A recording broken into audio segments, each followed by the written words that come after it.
श्री क्षेत्र पैठण या ठिकाणून जर बघितलं तर श्री संत एकनाथ महाराज यांची पालखी जी आहे ती आजच्या पैठण या ठिकाणून जी आहे ते पंढरपुराकडे प्रस्थान करण्यात आहे। त्यामुळे जर बघितलं तर पालखीची पूर्वतयारी जी आहे ती या ठिकाणी करण्यात आली आहे। या ठिकाणी जर बघू शकता तुम्ही चांदीची जी आहे ती यावेळेस जी आहे ती पालखी बनवण्यात आली आहे। त्यामुळे जर बघितलं तर संपूर्ण वारकरी संप्रदायाकडून जी आहे ती पूर्वतयारी करण्यात आली आहे। या ठिकाणी जर बघितलं तर पालखीला सजवण्यासाठी जे फुलं असतील इतर साहित्य असतील ते संपूर्ण या ठिकाणी आणण्यात आलेलं आहे। माझ्यासोबत बोलण्यासाठी रघुनाथ महाराज गोसावीत आहेत। काय सांगाल कशी तयारी असणार आहे आणि कशी ही पालखी या ठिकाणून निघणार आहे? 11:30 वाजता नवीन पालखीचं पूजन होईल।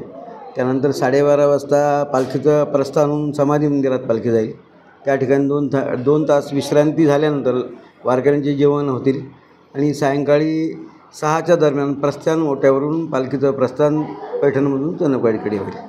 एकंदरीत पाहिलं गेलं तर दरवर्षी हे मानाची पालखी जाते। महाराष्ट्रात 3ऱ्या नंबरची पंढरपुरामध्ये ही पालखी आहे। एकंदरीत किती भाविक या पालखीमध्ये सहभागी असणार आहेत? साधारण 20 ते 25,000 समाज या पालखीवर सहभागी असतो। सध्या 35 दिंड्या 35 आणि 6 41 दिंड्या या सोहळ्याबरोबर आहेत आणि पंढरपूरपर्यंत जाईपर्यंत साधारण 25,000पर्यंत समाज पालखीबरोबर असतो। हे सगळं नियोजन कसं आहे? कशी पालखी त्या पंढरपुरापर्यंत पोहोचणार आहे? 19 दिवसाचा मुक्काम आहे। या मुक्कामामध्ये 4 रिंगण आहेत। पहिलं मेडसिंगीला, दुसरं घुमरे पारगाव, तिसरं नांगरडो आणि चौथं कव्हेदंड आणि 5वं उभं रिंगण पंढरपूरमध्ये होणार आहे। 19 दिवसाचा प्रवास असून ही दशमीच्या दिवशी पालखी पंढरपूरमध्ये पोहोचते। गेल्या अनेक दिवसापासून तुम्ही जे आहे वाट बघून असतात पालखी पंढरपुराकडे, काय आनंद वाटतो? लोकांना पांडुरंगाच्या भेटीचा ओढ लागलेली असते। म्हणजे नाथमारांची पालखी निघाल्यानंतर कमीत कमी पाऊस तरी भरपूर पडतो अशी लोकांची भावना आहे। इथून पालखी जर कोरडी गेली तर लोकांना वाटतं परत दिवस तर पाऊस पडणार नाही, ही अशी वारकऱ्यांची भावना असते। आणि पंढरपूरपर्यंत कशी जाऊ आपण? पांडुरंगाची रुक्मिणी मातेची भेट कधी होईल?